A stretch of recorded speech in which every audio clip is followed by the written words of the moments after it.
Betancur con Germán Arciniega en ese PowerPoint, que no va a haber tiempo para verlo, pero probablemente mañana lo muestre en la presentación del libro.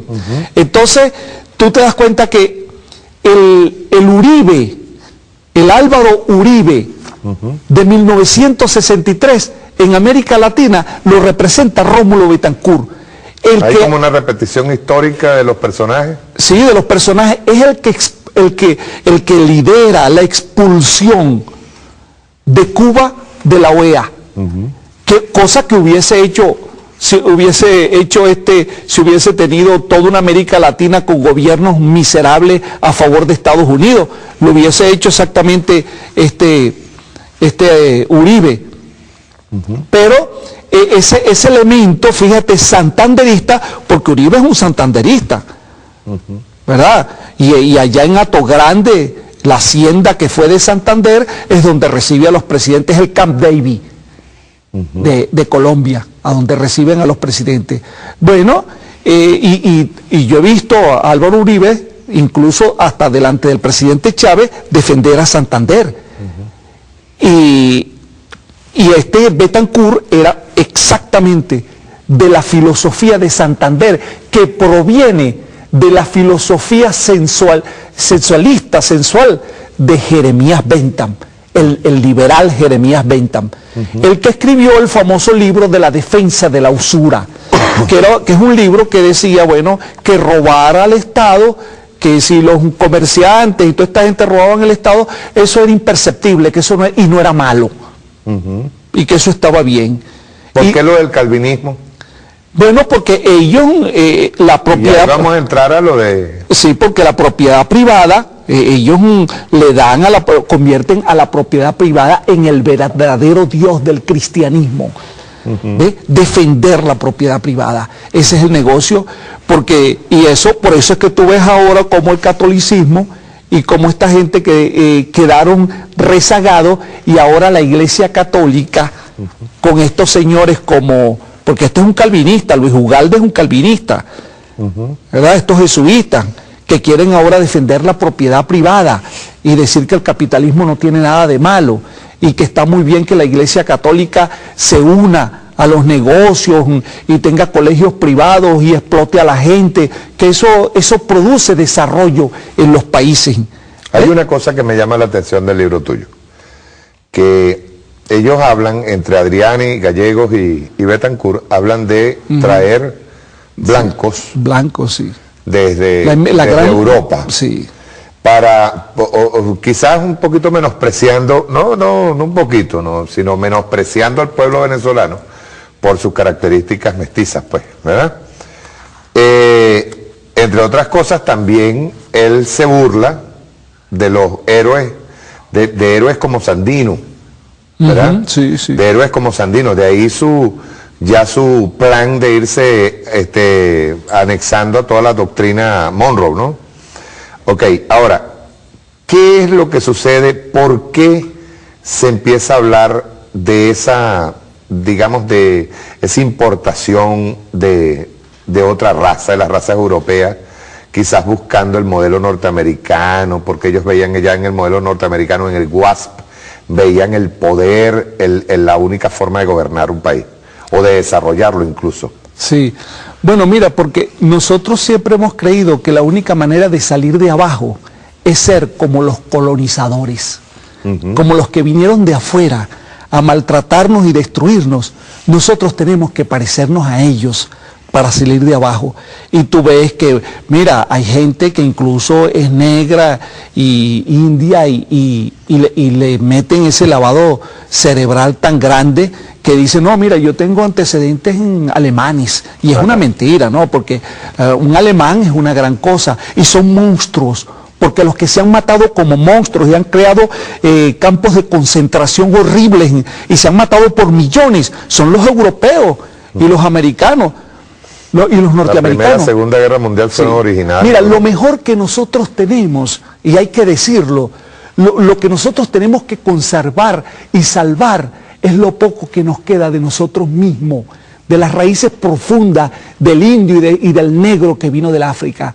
Pero cuando lo mezclamos con esa gente, y eso lo dice Bolívar, mira, el proyecto de Bolívar, el decreto de guerra-muerte, es matar a todos los españoles, y él mismo lo dice, a esa maldita raza.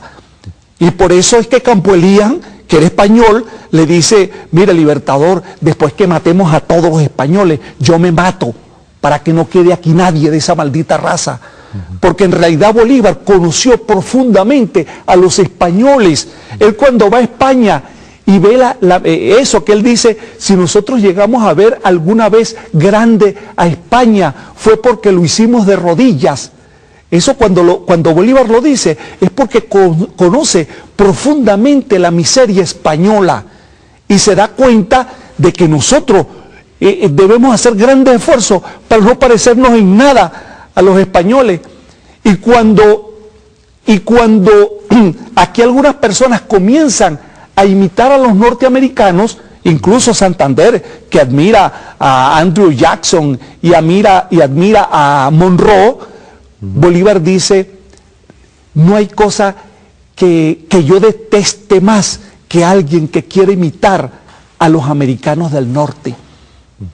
Entonces, Indalecio Liévano Aguirre, en su fabuloso libro sobre Bolívar, hace un análisis sobre la guerra-muerte, en donde prácticamente lo que dice es que con esa guerra él quería cortar totalmente con todo lo que España trajo a la América, y de lo que quedaba, de lo fundamental nuestro, de lo más originario, hacer una nueva república. Y por eso es que la guerra-muerte se da aquí de una manera tan tajante, que no se da en la Nueva Granada. Y en la Nueva Granada quedan intactos, casi intocados, el modelo español de las guerras intestinas que los estamos viendo hasta nuestros días. Más o menos lo de la canción de Joan Manuel Serrat de Españolito, que son las divisiones de toda la España, ¿no? Esas divisiones internas, que son las que vinieron también y se reflejaron en la conquista. En la conquista, porque mira, yo te digo, es doloroso, hay que decirlo, todo lo que trajo España aquí, mira, y Bolívar lo decía, en 300 años, mira, no hicieron una escuela, lo que vinieron fue a buscar oro, a quemar indígenas, a traer la Inquisición. Aquí no, la ciencia, aquí no se estudiaba matemática ni física, todo eso eran monstruosidades para ellos. Y así llegó Bolívar a ver el mundo que había traído España. Tanto así que Bolívar dice que la presencia de Humboldt en Venezuela le trajo más bien a nuestro país que los 300 años de los españoles. O sea, las investigaciones, el conocimiento que llevó Humboldt, bueno, a los hombres sabios de Europa, de lo que aquí había y de lo que aquí teníamos. Nada, ningún estudio. Mariátegui, bueno, es más... Que acude al movimiento indigenista para poder hacer la revolución, para poder hacer un cambio. Para tener una nueva visión, es decir, eso que dice, no copiar, ¿verdad? Sino tratar de hacer lo nuestro. Porque fíjate, hay una cosa... A mí hay una frase que me llama la atención, la dijo Rómulo Gallego en el Congreso Nacional. Ajá. Una frase donde dice que a mí me han insultado con todo tipo de improperios. Y me han llegado a decir negro y comunista. Sí. O sea, ¿por qué Gallego se sentía afectado porque le dijeran negro? Sí, fíjate, es que en nosotros, chicos, el racismo, eso lo trajeron los españoles, eso lo impusieron, toda esa cultura. Mira, tenemos que acordarnos que ya en 1800... Pero yo diría yo voy más allá, José. La cultura racista es propia de toda Europa. De toda Europa. Y lo ves ahora mismo con todos los inmigrantes africanos hacia Europa, son muy mal vistos, son llevados a guetos y son maltratados, ¿no? No son seres humanos para ellos. Pero es una cultura más Es una cultura más europea, de toda Europa. Sí, pero fíjate, eso de Gallegos, que era un hombre inteligente, escribió grandes novelas, admirables novelas, que llegue a sentirse ofendido porque lo llamen negro, lo que da es dolor, da una profunda tristeza, que era un hombre llamado a ser el maestro, lo llamaban el maestro, le decían el maestro, y bueno, figúrate, peor era Rufino Blanco Fombona, que cuando Gallego escribió el libro Pobre Negro, y entonces le dijeron, ¿tú leíste El Pobre Negro? Y dijo, no, yo no leo autobiografía. Dijo Rufino Blanco Fombona, que era también racista. ¿Entiendes? Toda esa generación fue así. Y entonces nosotros nacimos con ese handicap, pues, con esa maldición de que el negro era inferior. Y el indio era flojo. Tú sabes que ese concepto de que el indio es flojo lo trajo el español, porque el español trajo llevó a esta tierra, trajo a esta tierra pues un trabajo importado que al indio no le interesaba en absoluto. Meterse en las minas, ¿para qué? ¿Por qué? Entonces, como los indios no querían hacer ese trabajo, los llamaron flojos, y se queda hasta el extremo que nosotros mismos llamábamos a los indios flojos, porque todo ese concepto que viene de Europa sobre lo nuestro, nos los metieron en la escuela, nos los metieron en la sangre, en los escritores, en los historiadores, y ahí tú tienes los ejemplos como el de Rómulo Gallego, el de Alberto Adriani. Alberto Adriani decía que nosotros debíamos cerrar nuestra frontera para todos los negros que nos vinieran de las islas del Caribe, de Haití, República Dominicana, Cuba. Y sí, y en realidad que todos esos conceptos, incluso uno los escuchaba en nuestro propio hogar. ¿Cierto que Rómulo Betancourt participa en el golpe de Estado contra Gallego? Mira, él se desentiende del golpe que le dan a Gallego. Se desentiende porque se asusta. Porque a Gallegos le crearon un ambiente adverso tan grande como se lo crearon, por ejemplo, el presidente Chávez, que no hubo manera de defenderse. O sea, fíjate, la amenaza a la propiedad privada, la eliminación de los objetos religiosos de las escuelas, que eran comunistas. Él no pudo quitarse el San Benito de comunista.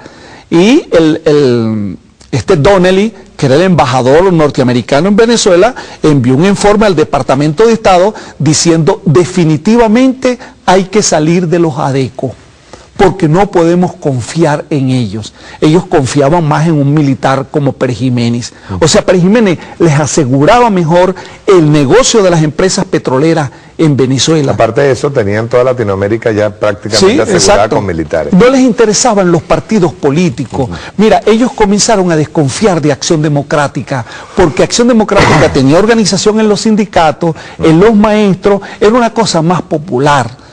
Y realmente el informe que envió Pérez Jiménez a Estados Unidos, diciendo que era un peligro, bueno, tú sabes que ellos celebraron el 18 de octubre, lo celebraron en 1948, y al mes lo tumban.